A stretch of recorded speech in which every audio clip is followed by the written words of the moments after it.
Bonjour, bienvenue dans cette nouvelle vidéo. Nous allons poursuivre la découverte de Old School Tactical. Jusqu'ici, nous avons vu le volume 1 et les extensions. Bien, cette fois-ci, nous allons attaquer le volume 2 et les extensions du volume 2. 13 vidéos existent déjà autour de la boîte de base que vous avez ici. Donc, je ne vais pas vous la représenter, je vous renvoie vers les vidéos déjà existantes. Donc, ce volume 2 comporte la boîte de base. Ensuite, on a le recueil de scénarios Pocket Battles sur des cartes beaucoup plus petites, comme vous pouvez le voir. Donc ces deux-là, je les ai déjà traités. Donc je ne reviendrai pas dessus. Ensuite, nous avons Airborne, qui, comme son nom l'indique, va traiter des troupes aéroportées. Nous avons ensuite, et c'est par celle-là que nous allons commencer, je vais l'ouvrir juste après cette petite introduction. Ensuite, nous avons Ghost Front. Alors, ma boîte est un peu abîmée. Je l'ai achetée comme ça parce que c'est la seule que j'ai trouvée. Et chez le vendeur, bon, c'est pas grave. Il m'avait averti avant. J'ai eu un petit prix dessus. Voilà, donc c'est pas du tout grave. Le matériel, lui, à l'intérieur est intact. Donc, Ghost Front qui nous amène en Belgique en 1944. Et enfin, la dernière qui est celle-ci. Donc, Phantom Division. Qui nous permet de suivre la 9e division blindée. Voilà, donc on va s'intéresser à ces trois-là. On va commencer par ouvrir celui-ci, puis faire une partie dans une vidéo suivante. Je vais me donner comme cadre en fait l'ouverture de l'extension et une partie de démonstration. Donc un seul scénario par boîte, comme ça on ne multiplie pas les vidéos. Sachant qu'ensuite, eh bien, je ferai le volume 3 et ses extensions, et le volume 4 qui vient de sortir. Voici donc l'extension Airborne, toujours de Shane Logan et Mark Walker, toujours chez Flying Pig Games, que nous propose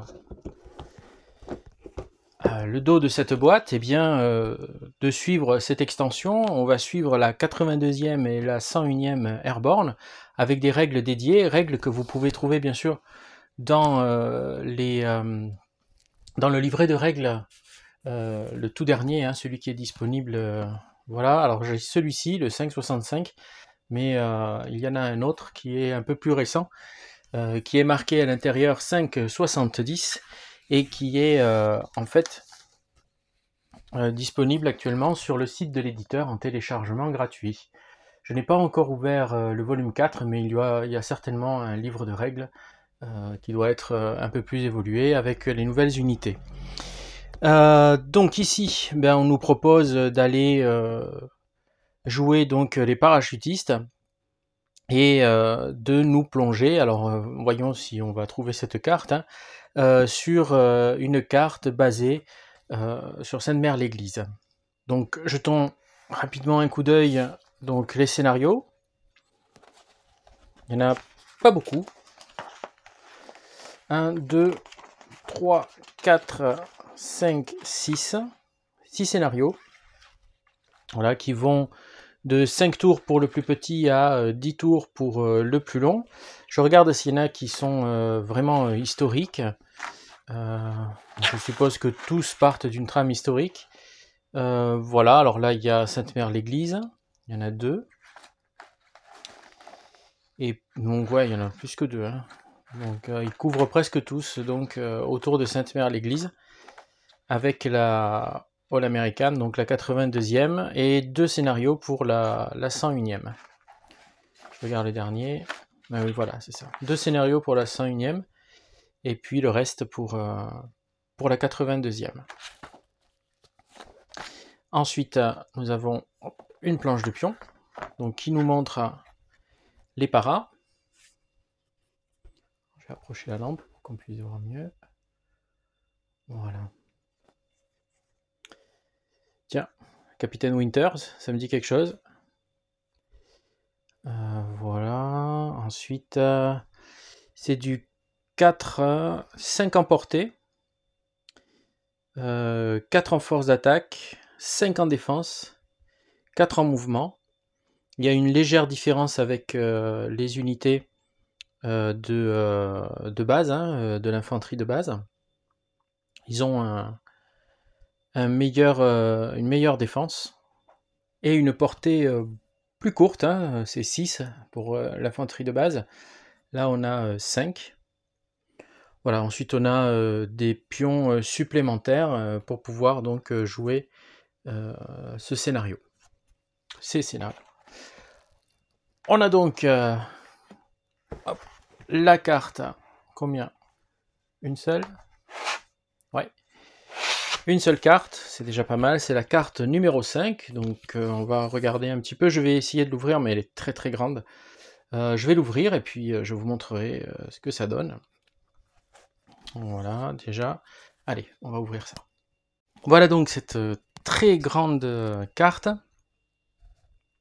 Je vais la survoler un petit peu. D'abord, on va s'intéresser aux détails. Comme vous pouvez le voir, c'est toujours un très joli graphisme, un graphisme très clair. On peut bien distinguer les différentes formes, hein, comme les arbres, les vergers, les champs, les murs de pierre, tout ça, etc. Et donc la ville. Allez, on va essayer de survoler tout ça. Hop. Donc ça va bouger un petit peu ceux qui ont le mal de mer. Donc voilà, vous avez donc cette carte qui est vraiment très grande, qui va jusque là-bas. Voilà. Et qui donc voilà, descend par là avec les terrains sur le côté et les différentes pistes dont vous avez besoin pour jouer. Mais comme vous avez vu certainement sur les autres vidéos, je vous conseille d'avoir des pistes déportées, surtout lorsqu'on ne joue pas sur toute la carte. Hein. Donc on va zoomer un petit peu pour que vous puissiez voir les détails. Voilà les détails donc de cette carte. Bon, toujours très très bien, très très bonne facture, très beau graphisme. Nous voici arrivés au bout de cette petite ouverture de Airborne, l'extension pour Old School Tactical Volume 2.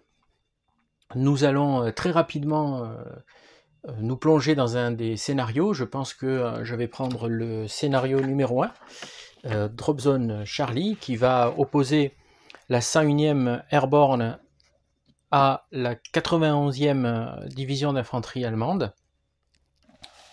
Ça va nous permettre de mettre en pratique donc les règles dédiées aux troupes aéroportées. Voilà, je vous dis à très vite, certainement dans la semaine, pour voir les premiers tours donc de ce nouveau scénario. Merci pour vos likes, merci pour vos encouragements, merci pour vos abonnements. N'hésitez pas à parler de la chaîne autour de vous, et puis d'ici la prochaine vidéo, je vous souhaite bon jeu.